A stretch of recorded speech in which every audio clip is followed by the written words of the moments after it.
So for some people, $1 million in savings and the annual interest that it may earn, right, it can be plenty, but others might need more.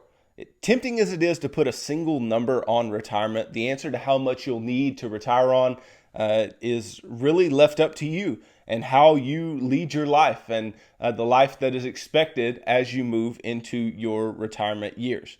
Okay, retirement planning isn't about just your portfolio. It's about deciding on a lifestyle and a legacy that will make you happy and ensuring you have the means to achieve them. And that is what we have to remember. We have to remember that retirement isn't all just about a number, and it's not being successful when it comes to your finances in retirement. It's not just about the number that you expect to retire on and living on that number. It is about what you expect to do with your life during your retirement years.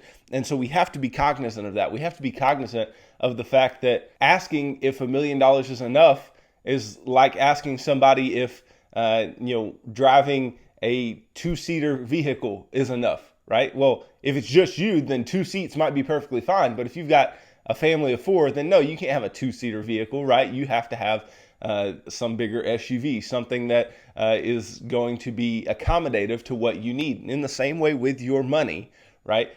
You may need something that someone else doesn't need. And you may seem to be in the same situation as someone that you know, but your situations may be very, very different based on just some basic factors of lifestyle, some basic factors of your income, and different things that you are going to have to take into account going into retirement. So primary factors to consider when you're trying to determine if $1 million is enough to retire on is your current age and the age you wish to retire at, right? That has to be part of the calculation, because if you don't know when you are going to retire, then you also can't come up with a reasonable basis for how long you will be retired, which is going to be extremely important when we're talking about living on some sum of money, some nest egg, right? We need to know approximately how long are we expecting to be retired. And we also need to know, what your age is now when you currently get to the $1 million mark, and see if you can accumulate more between now and retirement. And also you need to take into account the age of your spouse if you are married. Obviously that is important as well. So that is important. Your expected lifespan, like I just said, based on your family and personal medical history, is extremely important. Obviously you can't choose your lifespan, so there's no way to exactly know that, but to have some basic ideas. That way you can know what your healthcare costs may need to be projected at, or what your long-term care costs may need to be projected at. That's very important. Your post-retirement goals, right? If you're going to travel a lot, if you're going to be very generous, if you're going to be really philanthropic in retirement, then we need to know that, right? You need to know that those are your goals. Where you're planning to live is also very important, because if you're planning to live in a paid-off home that you've had paid off for a long time, and you don't have to pay anything on your personal residence, then that's going to be very important. If you're living in a place with a low cost of living relative to other places, that can be very telling. And then obviously the opposite is true for both of those situations as well, right? So where you plan to live is a big deal. What type of home you'll have is also a big deal, right? Are you going to have a home that is going to require, as you get older, someone to come and clean it, and you pay for that person because the house is too large? Are you going to live in somewhere small? Or what type of home are you going to have? Whether you plan to work during your retirement years is very important, because that is going to add to the income portion of everything we've been talking about, right? If you plan on working, then that is going to increase your income, thus decrease your need in retirement.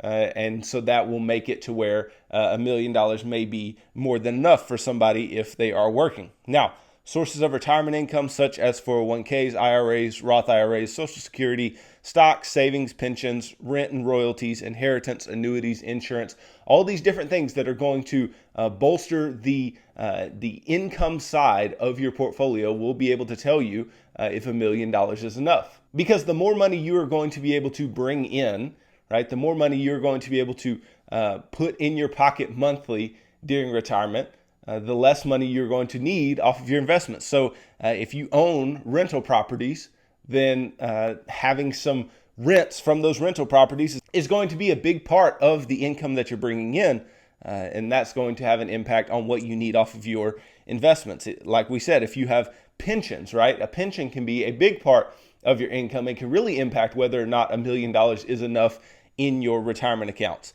Obviously, inheritance is a huge deal because if you inherit a large sum of money, then the amount of money that you need to save can be diminished. And then, if you have any type of insurance that you collect on, maybe for a spouse that passed away or something like that, then that will definitely play in to the mix. And then lastly, obviously, Social Security is going to play into the mix because that is an entitlement benefit that you receive as a working American, right? And so to receive that Social Security is going to decrease the amount of money that you are going to need in retirement. So all these things play a part, and you just have to determine how big a part they play and whether or not it makes $1 million enough or not enough or whatever in your particular situation.